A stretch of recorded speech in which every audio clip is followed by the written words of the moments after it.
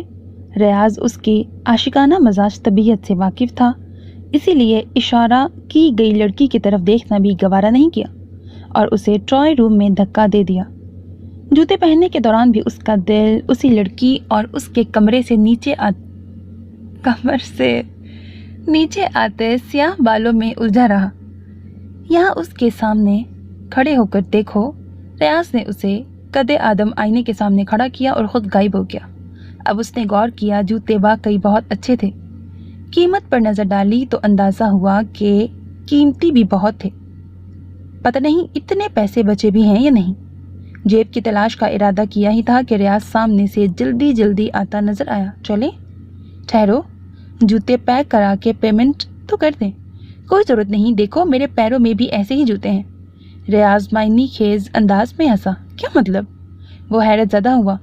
مطلب کچھ نہیں سنان، ہم بغیر ادائیگی کے یہاں سے نکل رہے ہیں۔ تمہارے اور میرے پرانے جوتے میں نے ایسی جگہ چھپا دیے ہیں کہ قیامت تک تمہیں نہیں مل سکتے، اسی لیے ہاتھ میں سارے بیگ اٹھا کر نہایت سکون سے نکل چلو۔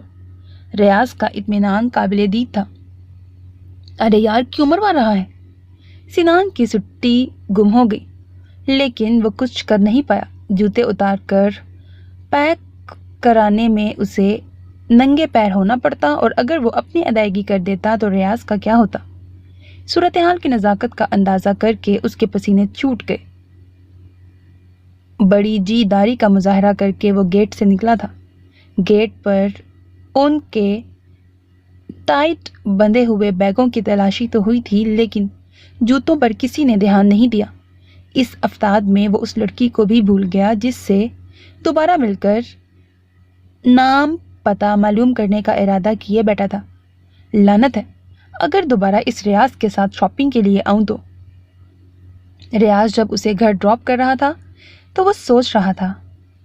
ریاض سے اس نے کچھ نہیں کہا، جانتا تھا کہ وہ بگڑے ہوئے مالدار خاندان کا لڑکا ہے۔ اس قسم کی ایکٹیویٹی اس کی نظر میں عام بات تھی۔ اسے کہتے ہیں سمارٹنیس۔ ریاض کہا لگاتے ہوئے گاڑی ریورس کر رہا تھا اور تبھی وہ چھم سے خیالوں میں در آئی۔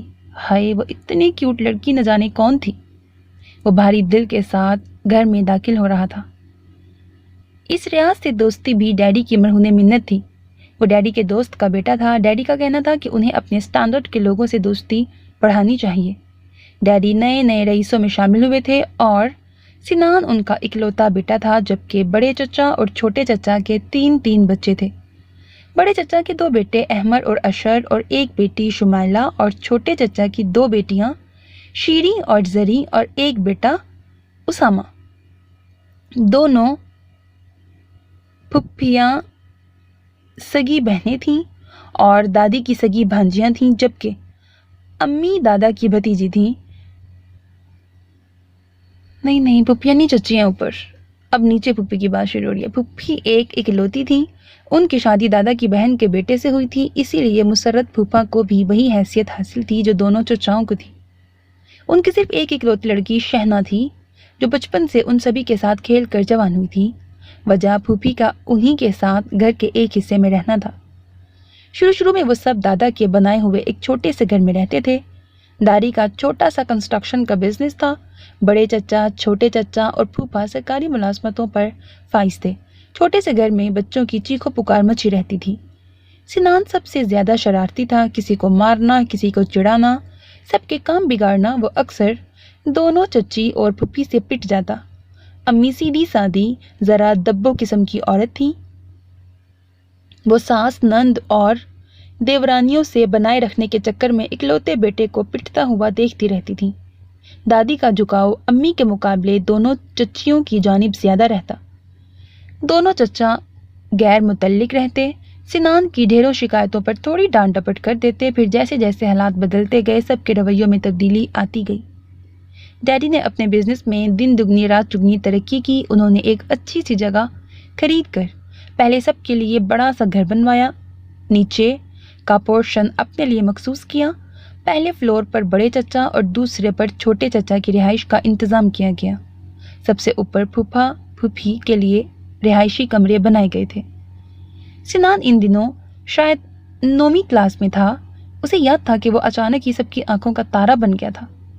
اس کی شرارتیں فخریہ انداز میں سب کے سامنے، خاص کر ڈیڈی کے سامنے سنائی جاتی۔ گھر کا ہر فرد اس کا خیال رکھتا۔ سارے ہی کزنز اس کے سامنے دبے دبے سے رہتے۔ یوں بھی ڈیڈی نے اسے سب کے ساتھ والے اسکول سے اٹھا کر شہر کے بہترین اسکول میں ڈال دیا تھا۔ وہ اسے صبح خود کار سے چھوڑ کر آتے اور دوپہر کو ڈرائیور کے ساتھ اس کی واپسی ہوتی۔ اسے سب سے خوبصورت اور بہترین کمرہ دیا گیا تھا۔ اس کی الماریاں کپڑوں سے بھری ہوتی۔ احمر، اشر اور اسامہ اس کے ارد گرد ہی گھوما کرتے۔ کبھی انہیں سنان کی شرٹ کی ضرورت ہوتی تو کبھی نئی جوتوں کی۔ وہ بھی بڑی فراخ دلی سے انہیں سب چیزیں بخش دیتا اور پھر اکثر واپس لینا ہی بھول جاتا۔ شیریں، زری اور شہنا نئی نئی ڈشیں بنا کر اسے چکھانے کے لیے ضرور لاتی۔ وہ بھی سب سے خوب کام کراتا۔ کپڑے پریس کرانے کے لیے، نئی نئی چیزیں کھانے کے لیے وہ اکثر پھپھی اور چچاؤں کے پورشن کا ہی رخ کرتا، اور پھر اس کی وہ خاطر مدارات ہوتی کہ بس امی نے تو اب اس کے کھانے پینے کی فکر ہی چھوڑ دی تھی۔ اس دن بھی وہ پھپھی کے ہاں سے خوب کھا پی کے آیا تھا اور دادی کی گود میں لیٹ گیا۔ اے بچے، تمہاری تو صورت دیکھنے کو ترس آتی ہوں۔ یہ تمام دن کہاں گھومتے پھرتے ہو؟ دادی بڑے پیار سے آنکھیں بند کیے سنان کے بالوں میں انگلیاں گھماتے بولی۔ شہنا کی طرف سے آ رہا ہوں۔ بڑے مزے کی پاپڑی چاٹ اس نے بنائی تھی، وہی کھا رہا تھا۔ ہمیشہ کی طرح شہنا کے ذکر پر وہ خوش ہو گئی۔ ارے نصیب والوں کو ملتی ہیں ایسی لڑکیاں۔ میں تو کہتی ہوں کہ چاروں بچیوں میں سے کسی ایک کو اپنے سنان کے لیے پسند کر لو، ورنہ چراغ لے کر بھی ڈھونڈو گی تو ایسی لڑکیاں نہیں ملیں گی۔ وہ امی کی طرف دیکھ کر بولی، دادی کون سے زمانے کی بات کر رہی ہو؟ چراغ لے کر ڈھونڈنے کی کیا ضرورت ہے؟ ٹیوب لائٹ کے نیچے بٹھا کر دیکھیں گے، اور اگر لائٹ چلی گئی تو ایمرجنسی لائٹ استعمال کریں گے، ورنہ ٹارچ تو بہت ساری ہے اپنے پاس۔ سنان ہمیشہ کی طرح دادی کی بات کو ہوا میں اڑاتے ہوئے بولا، لڑکے کبھی تو سیریس ہو جایا کر۔ شیریں اور زری BA کے دوسرے اور پہلے سال میں تھیں۔ شہنا 12ویں کے بعد تعلیم کو خیر آباد کہہ چکی۔ شمائلہ BA کر چکی ہے۔ جس کو پسند کرنا ہے کر لو، لڑکیوں کو زیادہ پڑھ لکھ کر کرنا بھی کیا ہے، گھر داری چولہا چوکا ہی تو کرنا ہے۔ ہمیشہ کی طرح دادی نے اپنا پسندیدہ موضوع چھیڑ دیا تھا۔ چولہا چوکا بھی کہاں اچھا کرنا آتا ہے آپ کی پوتیوں کو؟ ایک شہنا ذرا اچھا پکا لیتی ہے، باقی تو چچی سے پکوا پکوا کر اپنا نام لگاتی ہیں۔ میں سب جانتا ہوں، کیوں امی؟ اس نے خاموش بیٹھی امی کو اپنی اور دادی کی گفتگو میں شامل کیا۔ نہیں بیٹا، ایسا کیوں کہہ رہے ہو؟ لڑکیاں اچھی اور سگڑ ہیں۔ امی فوراً گھبرا کر بولی، مبادا دادی برا نہ مان جائے۔ جب سے یہ پورشن بنا تھا دادی انہی کی طرف رہتی تھی۔ امی ہر دم ان کے آگے پیچھے پھرتی، پھر بھی خصوصی صلاح مشورہ پھپھی اور دونوں چاچیوں سے ہی ہوتا۔ مسئلہ تو یہ ہے امی کہ چاروں شکلوں کی بھی بس یوں ہی سی ہیں، چھوٹے چھوٹے قد کی سانولی اور موٹے نکوش کی۔ پڑھائی میں بھی ان کا دل نہیں لگتا اور سارے اس چکر میں ہیں کہ مجھے لپیٹ لیں۔ اتنا ہی بیوقوف سمجھا ہے کیا؟ وہ اس وقت امی سے بولا جب دادی اذان کی آواز سن کر نماز کے لیے اٹھ گئیں۔ اچھا کسی کے سامنے نہ کہہ دینا، دادی سن لیں گی تو ناراض ہوں گی۔ یوں بھی اپنے گھر کی بیٹیوں میں ایسے عیب نہیں نکالا کرتے، اور اگر وہ پسند نہیں ہے تو جا کر کھا کر کیوں آتا ہے؟ امی آنکھیں نکال کر بولی، ارے میں کہاں جاتا ہوں، وہ زبردستی پکڑ کر لے جاتی ہیں۔ وہ بڑی معصوم شکل بنا کر بولا، پچھلے سال یاد نہیں ہے جب میرے کام کے امتحانات چل رہے تھے، شہنا رات کے 2 بجے اٹھ کر میرے لیے چائے بنا کر لاتی تھی۔ ایسی محبتوں کی قدر کرو بیٹا، اتنا خیال رکھنے والی لڑکی کہاں ملے گی؟ امی کی شدید خواہش تھی کہ سنان شہنا کے لیے راضی ہو جائے۔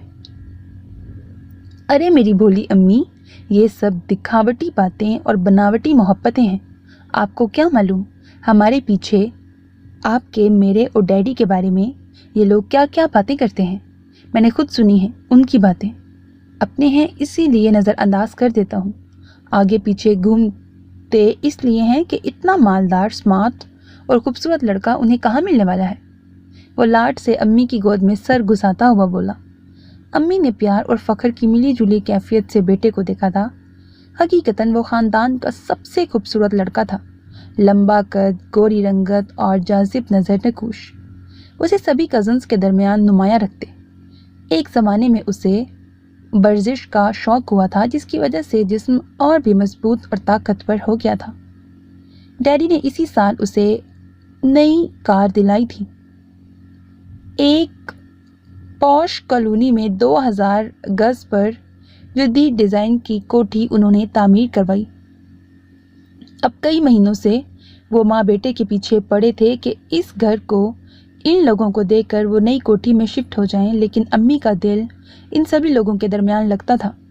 وہ مسلسل انکار کر رہی تھیں۔ ان کا کہنا تھا کہ سنان کی شادی کے بعد وہ اس اکیلے گھر میں شفٹ ہوں گی۔ تم اور تمہارے باپ دونوں کی سوچ ایک جیسی ہے، وہ بھی خاندان میں شادی کے خلاف ہیں، کہتے ہیں کہ باہر سے کسی مالدار گھر کی بہت خوبصورت سی لڑکی کو بہو بنا کر لائیں گے، تو بھلا اپنے گھر کی چھوڑ کر باہر کی لانا نادانی ہی تو ہے۔ سنان بھائی پلیز، اگر ہو سکے تو ہمیں ہماری دوست کے گھر چھوڑ دیں، اس کی سالگرہ ہے آج۔ وہ چاروں تیار کھڑی تھیں، خوب بھڑک دار کپڑوں میں تھیں اور تیز قسم کا میک اپ بھی کر رکھا تھا۔ احمر اور اشر سے کیوں نہیں کہتی؟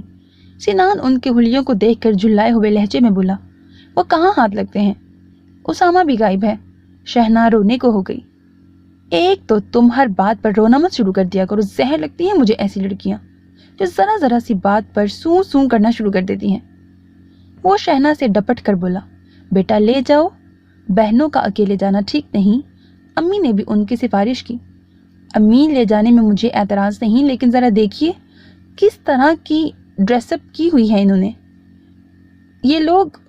ارے اگر ڈھنگ سے میک اپ کرنا نہیں آتا تو سادگی ہی اپنا لیا کرو۔ وہ بدستور اپسٹ تھا۔ وہ چاروں غصے میں نظر آنے لگی لیکن بولی کچھ نہیں۔ کتنی ہی بار کہا ہے کہ انہیں ڈھنگ کے لوگوں میں اٹھاؤ بٹھاؤ، نہ بات چیت کا سلیقہ، نہ پہننے اوڑھنے کا ہوش، وہی گھریلو قسم کی لگائی بجھائی کی باتیں۔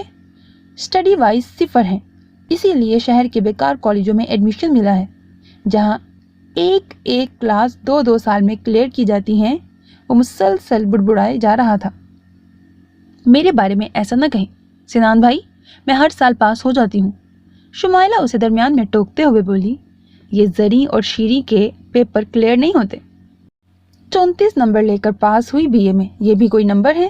شیری نے فوراً جواب دیا۔ بھلا سنان کے سامنے وہ اپنی بے عزتی کیسے برداشت کر سکتی تھی؟ تم سب ایک جیسی ہو، سنان نے ڈپٹ کر کہا۔ شہنا تو 12ویں میں فیل کیا ہوئی آگے بڑھنے سے ہی انکار کر دیا۔ وہ سب لڑتی جھگڑتی کار میں بیٹھ گئیں تو اسے ناچار انہیں لے جانا پڑا، مگر جب کار سے اترتے ہی بحیثیت کزن اس کا تعارف ان کی اونگی بونگی دوستوں سے ہوا اور انہوں نے اشاروں کنائیوں میں انہیں چھیڑنا شروع کیا اور وہ سب دوپٹے کا پلو دبا دبا کر شرمانا لجانا شروع ہو گئیں تو سنان کا دل چاہنے لگا اپنا سر پیٹ لے۔ پھر وہ غصے سے بھرا آندھی طوفان کی طرح ہی گھر واپس آیا۔ ان کے ساتھ قسمت پھوڑنے کی باتیں کرتی ہیں امی؟ وہ بے حد جھلایا ہوا تھا۔ وہ اور مراد بڑے خوش و خرم اور نہایت تیاری سے اس بڑی سی کوٹھی میں داخل ہوئے تھے۔ کوٹھی کی آرائش نے ان کی آنکھوں کو خیرہ کر دیا۔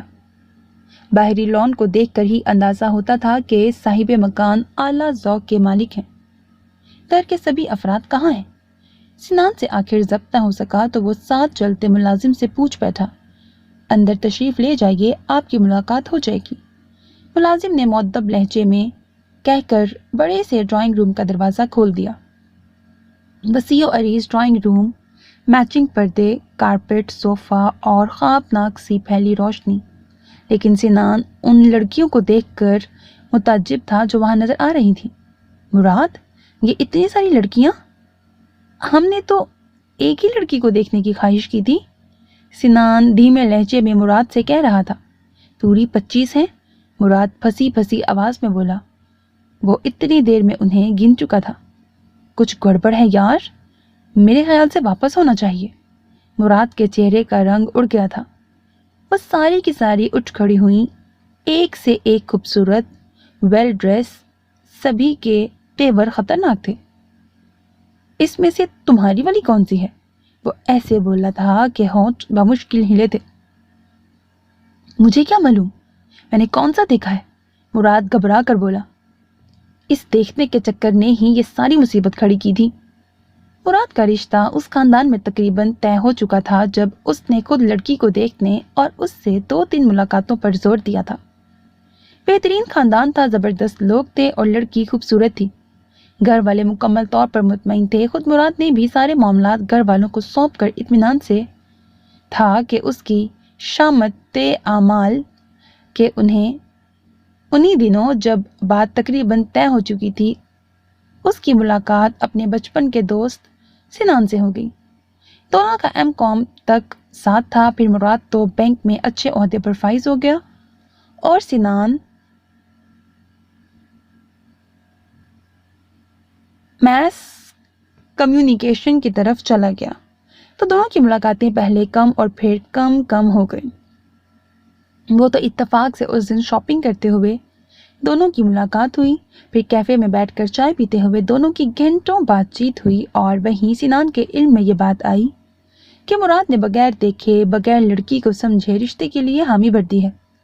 تو اس نے مراد کو اکسانا شروع کیا کہ وہ لڑکی سے 2-4 ملاقاتیں ضرور کرے، نہ جانے کس مزاج اور عادت کی ہو، آخر کو ساری زندگی اس کے ساتھ گزارنی ہے۔ پھر مراد کے والدین کو اطلاع دیے بغیر دونوں نے مراد کی متوقع سسرال فون بھی کر ڈالا تھا۔ ادھر مراد کی سالی نیلم تھی۔ نیلم کے توسط سے فون پر دادی جان کو بلایا گیا تھا اور مراد نے صاف لفظوں میں اپنی خواہش کا اظہار کر دیا، اور ان دونوں کو خوشگوار سی حیرت ہوئی جب دادی جان نے کچھ دیر خاموش رہنے کے بعد انہیں گھر آنے کی دعوت دی تھی۔ مراد مزاجن سیدھا سادہ اور دوسروں کے اثر میں جلدی آنے والا بندہ تھا۔ اتنا بڑا فیصلہ گھر والوں کو بتائے بغیر کر تو لیا تھا، لیکن اب تنہا آنے کی ہمت نہیں ہو رہی تھی۔ عین وقت پر تو وہ شاید آنے سے انکار ہی کر دیتا اگر سنان اس کے ساتھ چلنے کی تیاری نہ کر لیتا، اور اب سنان کو احساس ہو رہا تھا کہ اس نے صحیح فیصلہ کیا تھا۔ یہاں تو حالات ہی کچھ اور تھے۔ لگتا ہے ہماری پٹائی کے بندوبست کیے گئے ہیں۔ مراد بہت زیادہ حواس باختہ ہو گیا تھا۔ ابھی وقت ہے، بس بھاگ نکلتے ہیں۔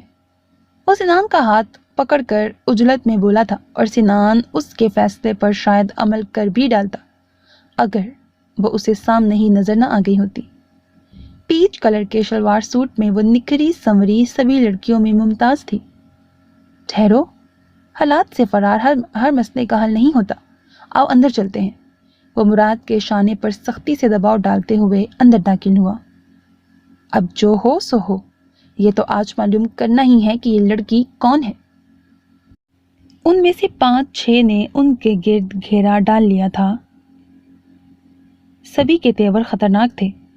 موسٹ ویلکم، یقیناً آپ مراد رحمانی ہیں۔ وہی آگے بڑھ کر مراد کی طرف اشارہ کر رہی تھی۔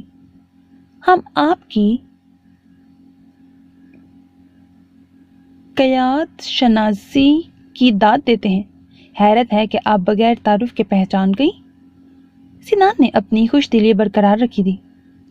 ان کے فیملی ممبرز کو ہم نے دیکھ رکھا تھا، اسی لیے دقت نہیں ہوئی۔ دوسری لڑکی نے جواب دیا، جبکہ اس نے سنان کو جواب دینے کی ضرورت بھی محسوس نہیں کی تھی۔ وہ بدستور مراد کی جانب متوجہ تھی۔ ہاں، تو آپ سائمہ کو دیکھنا چاہتے ہیں؟ لو، سائمہ موجود ہے یہاں۔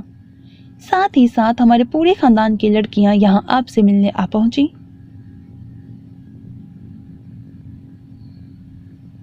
مبادہ آپ کو سائمہ پسند نہ آئیں تو دوسروں پر غور و خوض کیا جائے۔ وہ طنزیہ انداز میں مسکرا رہی تھی تو گویا آپ یہ حق دیتی ہیں۔ چلو یار، پسند کر لو، بلکہ میں بھی اپنے لیے پسند کر ہی لیتا ہوں۔ مہربانی کر کے آپ لوگ اپنا تعارف کراتی جائیں۔ وہ دل جلانے والی مسکراہٹ سے بولا۔ شٹ اپ، آپ اپنی زبان بند رکھیے، ہم مراد بھائی سے مخاطب ہیں۔ وہ اس پر چڑھ دوڑی۔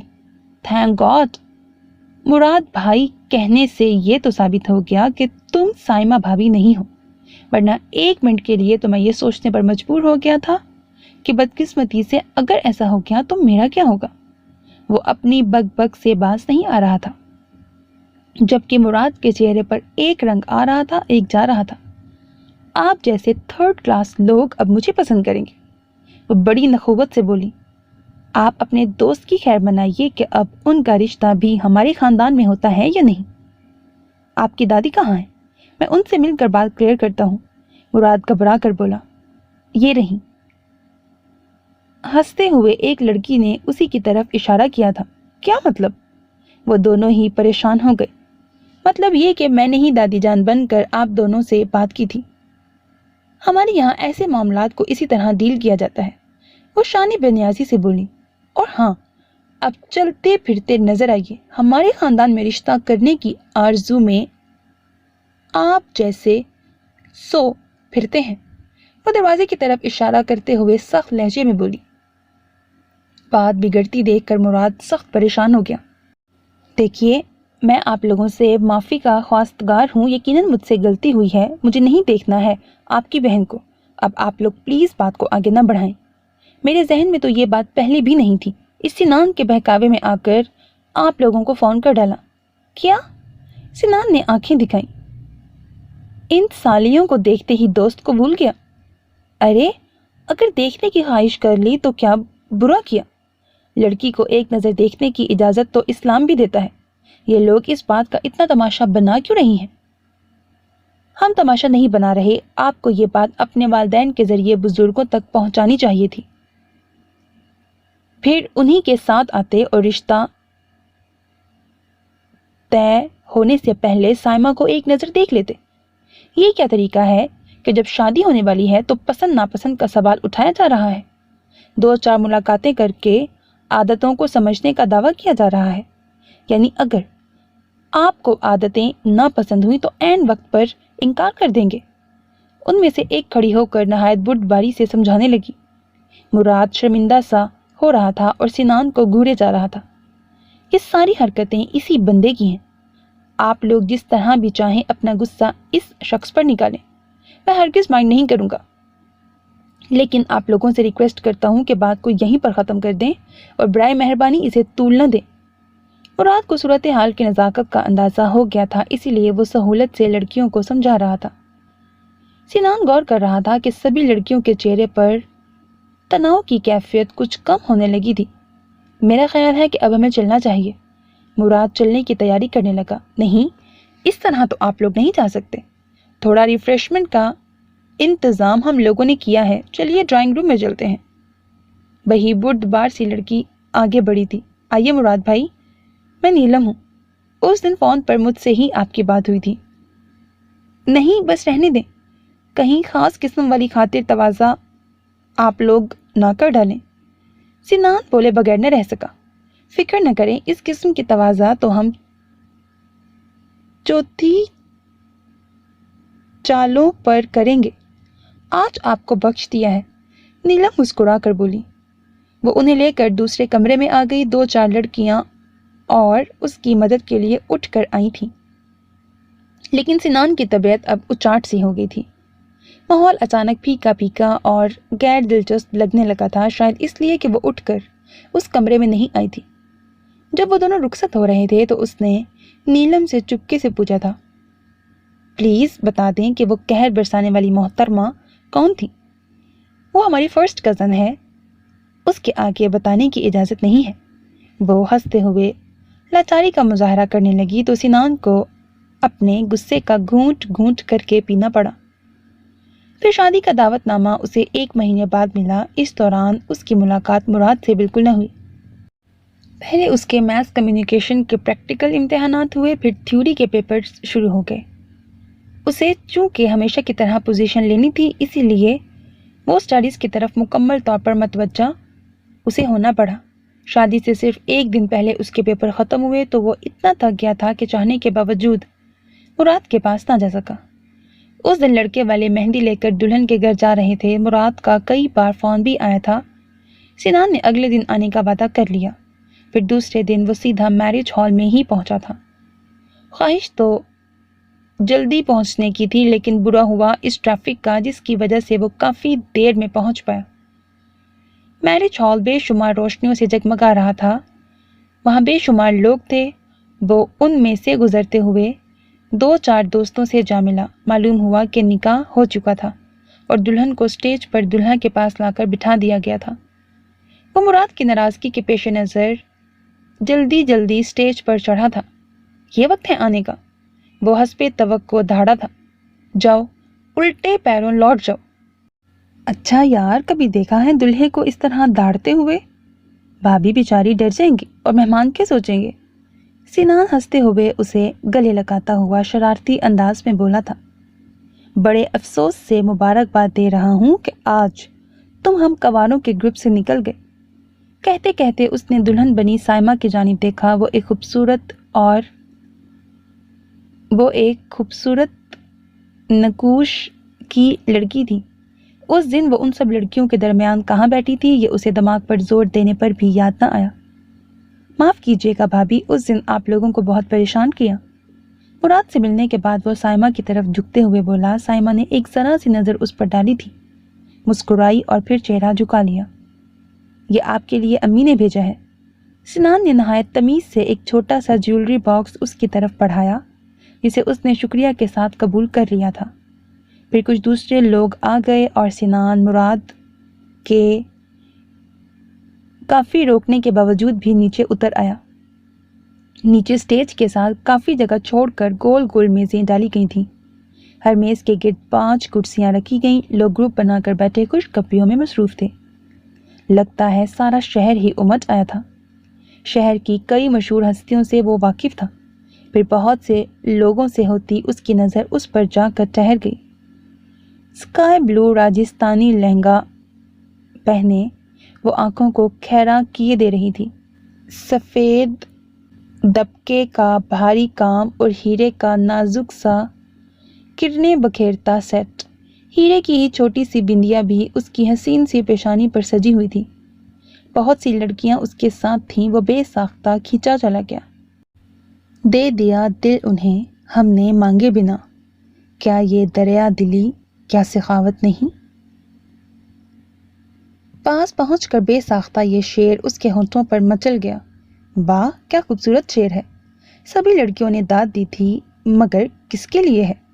وہ ان سبھی کو پہچان گیا تھا۔ وہ مراد کی سالیاں تھیں۔ لو شروع ہو گئی بےہودگیاں۔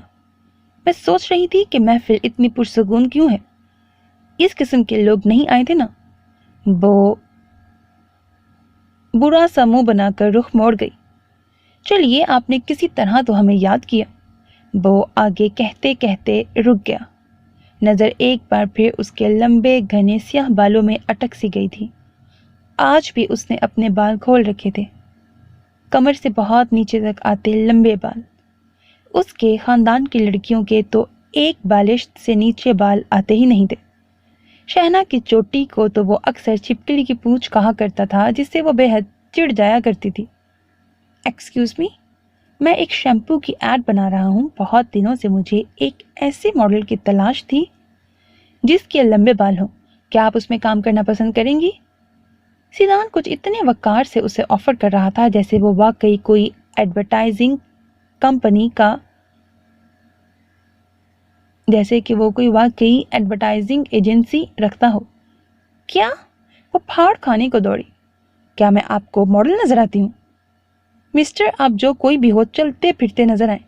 ایسا نہ ہو کہ سائمہ کی شادی پر میں کسی کا مرڈر کر دوں۔ غصے سے وہ کانپ رہی تھی۔ Okay okay, take it easy, عجیب لڑکی ہے، لوگ تو ماڈلنگ کے دیوانے ہوتے ہیں۔ وہ اسے اتنا غصے میں دیکھ کر شوخ مسکراہٹ بکھیرتا آگے بڑھ گیا۔ پھر بہت سے دوستوں کے درمیان بھی وہ بے کل سا رہا۔ بے قراری تھی۔ اس کا تعارف کیسے حاصل کیا جائے؟ اب سٹیج کے آگے پڑی جگہ پر دو گروپ آ کے بیٹھ گئے تھے۔ مائک نکال لیے گئے، ایک طرف لڑکیوں کا گروپ تھا تو دوسری طرف لڑکے ٹیم بنا کر بیٹھ گئے تھے۔ شاید انتاکشری کھیلی جا رہی تھی۔ وہ سوچتا ہوا نزدیک کی کرسیوں پر جا بیٹھا۔ کئی بے سری آوازوں کے بعد ہواؤں کے دوش پر لہراتی ہوئی ایک مسحور کن سی آواز آئی۔ سنان کے علاوہ بہت سے لوگوں نے آواز کی سمت دیکھا تھا۔ وہ بڑے جذب سے گا رہی تھی۔ حسن اور ترنم ایک ساتھ یکجا ہو گئے۔ گانے کے ابھی 2-4 مصرے ہی اس نے گائے تھے کہ وہ اپنے آپ پر قابو نہ رکھ سکا اور ایک بار پھر اس کے پاس جا پہنچا۔ آپ کے پاس آنا نہیں چاہ رہا تھا، لیکن ہر بار آپ کی کوئی نہ کوئی ادا دل کو لبھا لیتی ہے اور میں مجبور ہو کر آپ کے پاس بھاگا چلا آتا ہوں، وہ بڑی معصومیت سے کہہ رہا تھا۔ لو، فلم کے ڈائریکٹر صاحب آ گئے، لگتا ہے اس بار تمہیں ہیروئن اور سنگر بیک وقت دونوں رول دینے والے ہیں۔ گروپ میں سے ایک شوق سی لڑکی بے ساختہ کہا لگا کر بولی۔ باقی آپ کی دوست لائق تو اسی کے ہیں، لیکن فی الحال میں صرف نام پوچھنے کے لیے آیا تھا۔ یعنی اتنی بار ملاقات ہو گئی، اب تک تعارف ہی نہیں ہوا، وہ بڑے بارفتہ انداز میں پوچھ رہا تھا۔ ہم اجنبیوں کو اپنا انٹروڈکشن نہیں دیتے۔ وہ گانے وغیرہ چھوڑ کر اٹھ کھڑی ہوئی۔ چہرے پر طیش اور غصے کی جھلک تھی اور پھر سارے وقت وہ اسے نظر ہی نہ آئی، نہ جانے کہاں جا چھپی تھی۔ میس کمیونیکیشن والوں کا نیا سیشن شروع ہو چکا تھا۔ آج اوپننگ ڈے تھا۔ سبھی سینئرز اور جونیئرز کا اس میں شامل ہونا لازمی مانا جاتا تھا۔ ایم کام مکمل کرنے کے بعد ڈیڈی کی خواہش تھی کہ وہ ایم بی اے کرے، لیکن سنان کو میس کمیونیکیشن کا ماحول بھایا تھا اور اس نے پچھلے سال سب کی مخالفت کے باوجود اس میں ایڈمیشن لے لیا تھا۔ پہلے سال میں امتیازی نمبر حاصل کرنے کے بعد اس سال وہ سینئرز میں شامل ہو گیا تھا۔ جیسے ہی وہ ڈپارٹمنٹ میں داخل ہوا، ڈپارٹمنٹ کو غیر معمولی طور پر سجا دیکھ کر حیران ہو گیا۔ لاسٹ ایئر میں تو اتنی ڈیکوریشن نہیں ہوئی تھی۔ وہ اپنے دوست سے پوچھنے لگا، اس سال ہم کو یہ ذمہ داری دی گئی ہے، لاسٹ ایئر والوں کا یہ آرٹسٹک مائنڈ کہاں تھا؟ اور سناؤ، نئے بیچ میں کتنے اسٹوڈنٹس ہیں؟ سنان اس کے گلے میں باہیں ڈال کر ڈپارٹمنٹ کے اندر داخل ہوتا ہوا پوچھ رہا تھا۔ اسٹرینتھ بڑھتی ہی جا رہی ہے، لگ بھگ 35 کے قریب تو اسٹوڈنٹس ہیں، اور تمہارے لیے گڈ نیوز یہ ہے کہ لڑکیوں کی تعداد اس بار بہت زیادہ ہے۔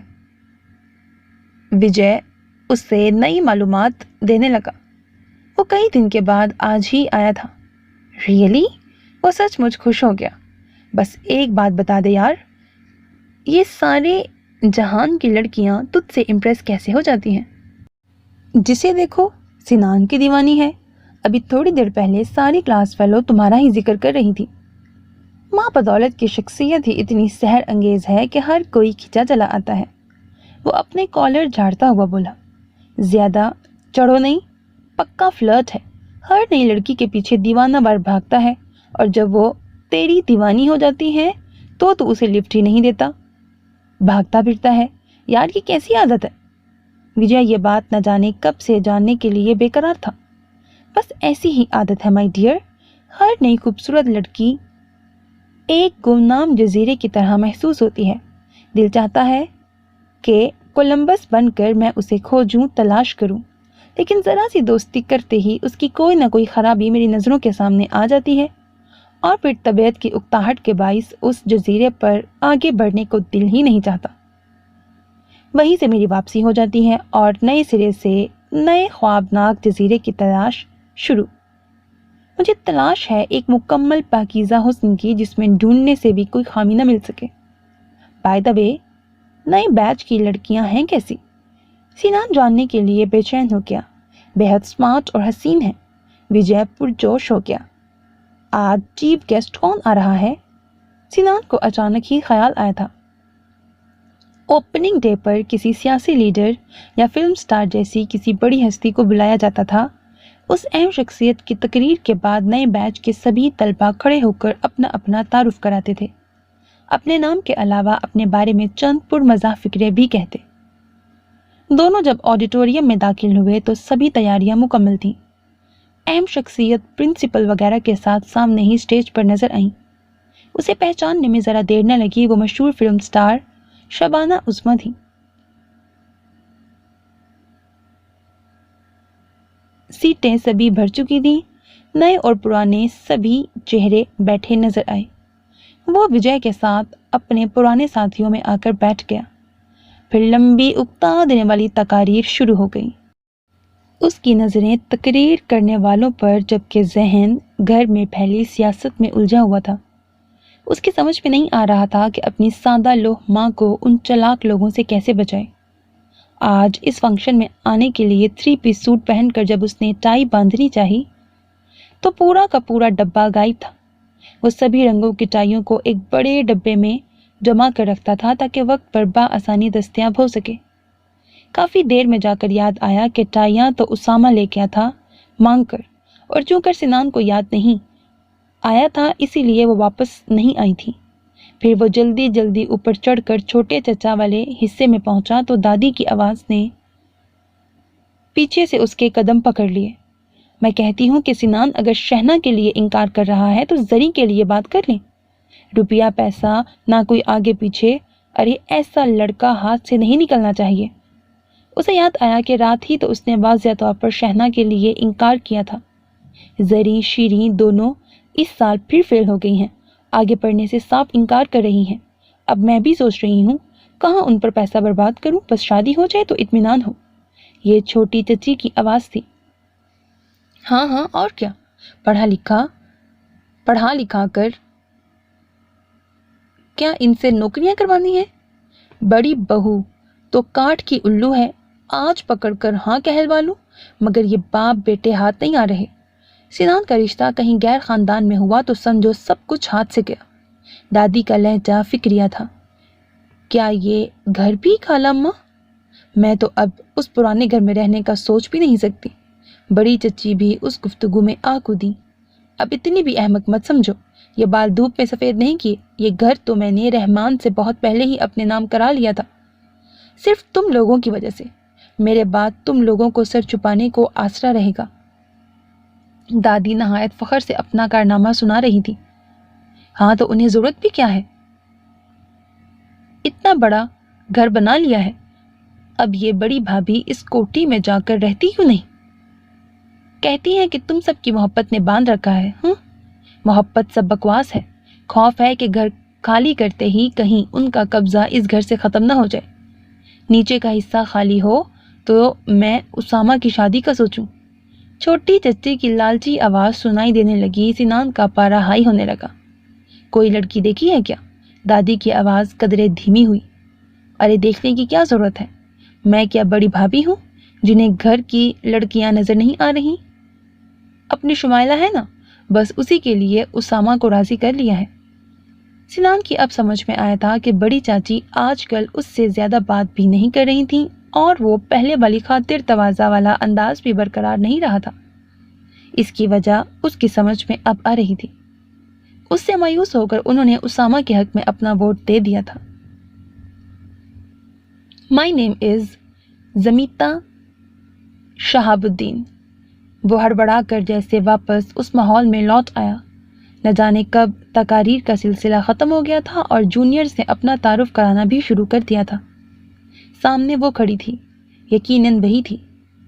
دل و دماغ میں بسی صورت آنکھوں کے روبرو تھی۔ اسے اپنے خوش قسمت ہونے کا پہلی بار اندازہ ہوا۔ وہ بتا رہی تھی کہ وہ اس شہر کے پولیس کمشنر شہاب الدین صاحب کی بیٹی ہے۔ سنان نے بے ساختہ اپنے بالوں میں انگلیاں پھنسا دی۔ زمیتا، کیا انوکھا اور منفرد نام ہے۔ آخر کار تعارف ہو ہی گیا، اب کب تک چھپو گی مائی ڈیئر؟ سارے تفکرات اچانک ہی چھٹ گئے اور دل میں روشنیاں ہی روشنیاں بکھر گئیں۔ ایک عجیب سی خوشی رگوں پے میں اترتی محسوس ہو رہی تھی۔ اس کے بعد کون آیا اور کس نے اپنا تعارف کس انداز میں کرایا، اسے کچھ ہوش نہ تھا۔ وہ صرف زمیتا کی آواز اور اس کے سراپے میں ڈوبا رہا۔ وہ کدھر جا رہی تھی، کیا کر رہی تھی، کیا کھا رہی تھی اور کس سے باتیں کر رہی تھی؟ ہر لمحہ اس کے نظروں کے حصار میں تھا۔ نہ صرف اس دن بلکہ اب تو اس کا روز کا یہ معمول بن گیا تھا کہ وہ دن میں کئی گھنٹے اپنے جونیئرز کے ساتھ گزارتا۔ بہت سے نئے لڑکے اور لڑکیوں سے اس کی دوستی ہو گئی تھی۔ صبح 9 بجے سے کلاسیں شروع ہو جاتی تھیں۔ فرسٹ ایئر والوں کی تھیوری کلاسز 6 مہینے تک ہونی تھیں، جبکہ سیکنڈ ایئر والوں کی ہفتے میں صرف 2 دن کلاسیں ہوتی تھیں۔ باقی کا وقت وہ لوگ پریکٹیکلز میں گزار دیتے۔ 3 کا گروپ بنا ہوتا، پہلے اسکرپٹ لکھی جاتی، ڈاکیومنٹ فلمیں بنتی، دن بھر شوٹنگ کے لیے مارے پھرتے۔ سیکنڈ ایئر میں آنے کے بعد سارے مسائل خود ہی حل کرنے پڑتے۔ لیکچرار سے کم ہی واسطہ پڑتا۔ اگر کہیں کوئی مشکل پیش آتی تو انہیں باقاعدہ لیکچرار سے اپائنٹمنٹ لینا پڑتا اور مسائل پورا گروپ ان کے سامنے پیش کر دیتا۔ سنان کے گروپ میں نازیہ اور لوریٹا تھی۔ اس دن گیسٹ لیکچر تھا۔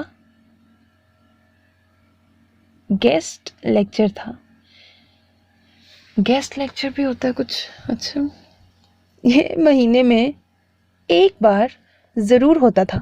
دونوں سالوں کے طالبات باہم مل کر اس کی تیاریاں کرتے۔ کوئی مشہور film star, T V artist یا ڈائریکٹر کو بلایا جاتا، چھوٹی سی ٹی پارٹی کا اہتمام کیا جاتا، گیسٹ فلم میکنگ پر لیکچر دیتا اور مختلف فلمیں پروجیکٹر پر دکھا کر ضروری امور پر تبصرہ کرتا۔ سارے انتظامات سے مطمئن ہونے کے بعد وہ جیسے آڈیٹوریم میں داخل ہوا تو نظروں نے زمیتا کو ڈھونڈا تھا۔ وہ سامنے ہی کھڑی فلم بنانے کی تکنیک پر بحث کر رہی تھی۔ مشہور ٹی وی آرٹسٹ اس کے سوالوں کا جواب دے رہے تھے، لیکن ان کے جوابوں سے غالباً مطمئن نہیں تھی۔ سوالوں کی وہ چھاٹ تھی جو وہ ان پر کر رہی تھی۔